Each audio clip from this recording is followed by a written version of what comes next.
মুসলমানদের একটা কথা মনে রাখতে হবে, মুসলমানদের একটা কথা মনে রাখতে হবে, মানুষ যখন, ভালো করে খেয়াল করেন, মানুষ যখন আনন্দের ভিতরে পড়ে, খুশি থাকে, উৎফুল্ল থাকে, বিনোদন পায়, তখন সব থেকে বড় যে জিনিসটা হয়, এই ব্যক্তিরা, মানুষেরা আল্লাহর নাফরমানিতে লিপ্ত হয়ে যায়, ঠিক কিনা? তখন দেখবেন ক্ষমতা চেয়ে রয়েছে, আল্লাহ নাফরমানি বেশি হয় না কম হয়,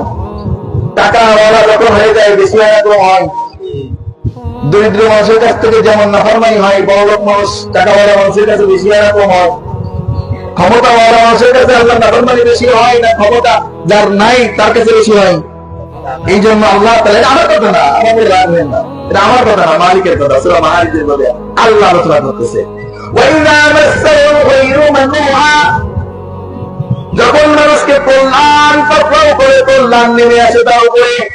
তখন মানুষ আল্লাহকে ভুলে যায়, আল্লাহকে ভুলে অন্য রাস্তায় যায়, আনন্দের ভিতরে আল্লাহকে কেউ ভয় করে না, স্মরণ করে না, গোড়ায় লিপ্ত হয়, ঠিক কিনা? আনন্দের ছোঁয়াতে উঠতে হলো আরে একটা দিন তো, আজকে ঈদের দিনকে কেন্দ্র করে, বিশেষ করে আজকে ঈদের দিনকে কেন্দ্র করে অনেক ঘোড়ায় মানুষ লিপ্ত হয়, মদ পর্যন্ত খায়। আরেকটা যে